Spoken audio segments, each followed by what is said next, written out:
Hello and welcome to the Gooner Talk, back again with you guys for another show, for another episode of our Tactical Breakdown series, the show in which we look at the players that Arsenal are being linked to and could see join the Gunners this summer on what feels like the hottest day of my entire life, because it is ridiculously hot over here in England, as I'm sure it is plenty of other places around. Let us know in the comments, are you suffering with the weather right now? Or are you actually more in a milder part of the world and enjoying your time in lockdown however much we can these days? Of course, please, if you are enjoying the videos, please make sure you drop a like on the video and subscribe to the channel if you're new.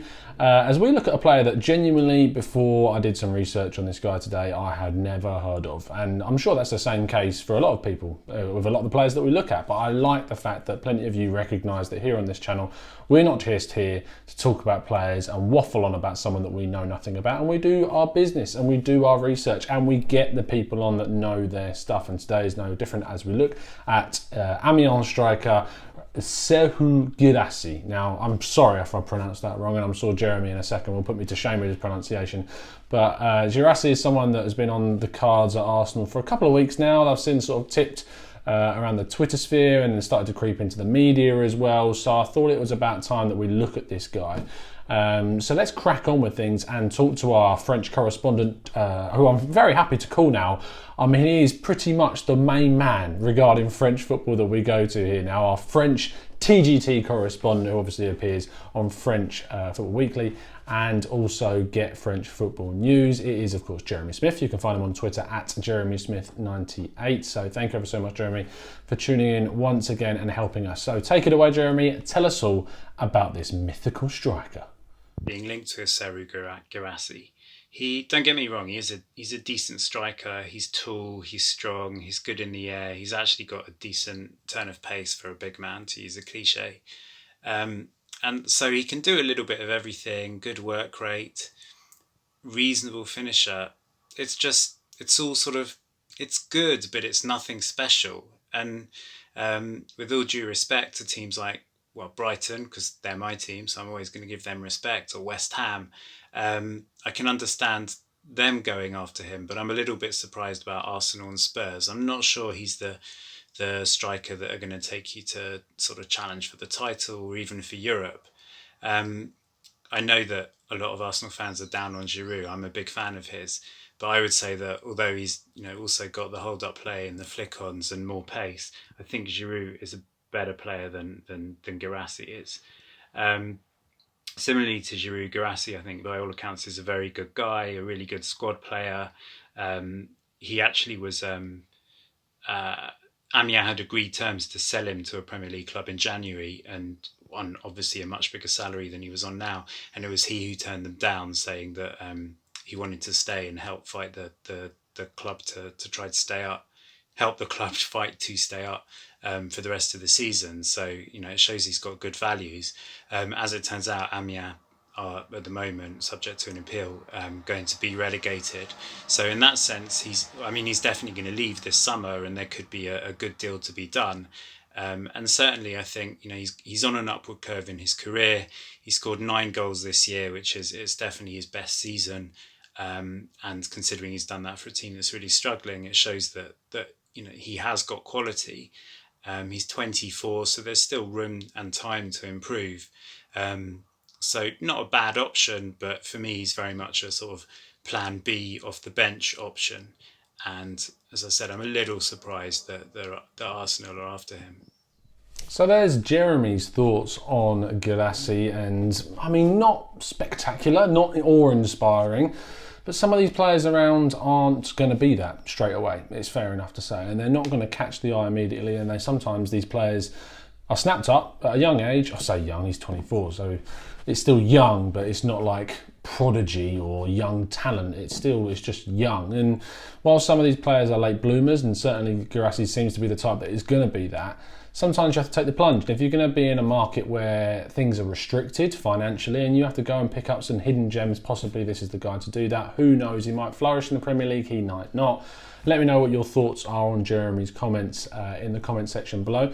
But moving on to the second part of the video where we start to go a little bit more in depth at the analytics, let's start off with our trusty heat map and see how he plays in that front line.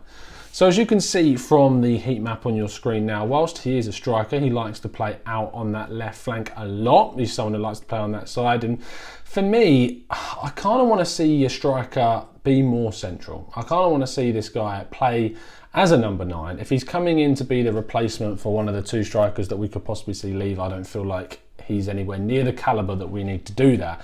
But say if he was, I'd want someone who's a lot more confident in being in the centre of park rather than leaning more to one side, especially when Arsenal use that left flank so creatively. If we're going to play with a number 9, that number 9 needs to be a fox in the box, not playing too deep on that left-hand side. He needs to be someone that plays fully forward and fully getting involved, because the likes of Saka and Martinelli and even Aubameyang sometimes maybe, and Bukayo Saka, these guys are going to be needing that left flank. So that's positional side of things slightly concerns me. If we then move on to the attacking stats, where we start to see how this guy plays out, 9 goals, 2 assists. Jeremy talked about the fact that he's scoring at a rate of about 1 in 3 games, which is in the French league, which is a very, very physical league, of course, which translates usually typically quite well to the Premier League, but the quality isn't as good as the Premier League, and so if he's only scoring 1 in 3 in Liga, you'd probably imagine that he's going to struggle to score as many, if not even less than that. So who knows if he's able to translate that. My money is probably on the idea of no right now, but it's certainly something to take into account. Shots 1.8 with a 47.6 accuracy. He doesn't take too many shots per game for a striker, and definitely that will come down to the fact that he's playing for Amiens, that are much, much lower down the French table, but still you'd like him to see him taking a few more shots in each game. Crosses, we'll come on to in a bit. Dribbles 2.87 with 49.3%. Success rate is not as high as I'd like it to be. If he's not taking many shots, usually that bleeds into him being more of a on-the-ball, creative sort of forward force. But that doesn't seem to be the case so far if you're looking at him from a dribbles perspective. Offensive duels, a lot more frequent, but not as successful. Only 33.7% of those are being won. Touches in the penalty area, 2.4. Offsides, 0.6. Progressive runs, 0.77. And those 3 stats combined tell me that he's just not getting on the ball as much as maybe he would like or is even able to. So that's certainly something you should take into account. Looking then at his passing statistics, 23.2 passes in each game for a forward doesn't concern me at all. Accuracy wise, it does a little bit. I'd like to see that more in the 80s for someone who's playing in a league which is going to give you more time on the ball than what the Premier League would, and with a low in the 70s, I know it's only just in the 70s, but still that does concern me. Long passes for a striker, not too much part of their game. Through passes are though, and with a 46.2% success rate with only 0.56 being taken in each game, that's certainly showing that he's not the creative forward. He's not that type of guy either. And that causes more concern for me, which is really, really worrying.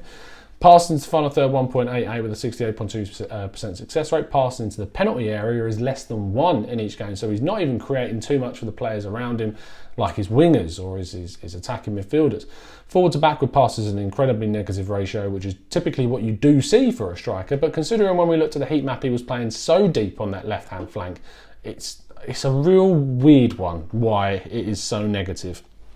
Moving then finally into his defensive statistics. Maybe he can redeem himself in this area if he's battling from the front, especially for a team that often has to work without the ball. Defensive duels, less than 2 in each game, and he's winning just under 50% of those, which is okay as a percentage for a forward player, but the fact he's not getting involved with too many for a team that sit behind the ball so much definitely counts for something negative.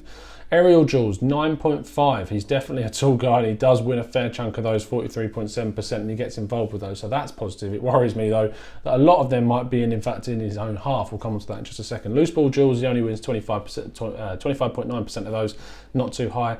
Interceptions, 1.67. Losses to recoveries, I mean, look at that for a ratio. The amount of times he loses the ball compared to recovering it is starkly different. It's mental.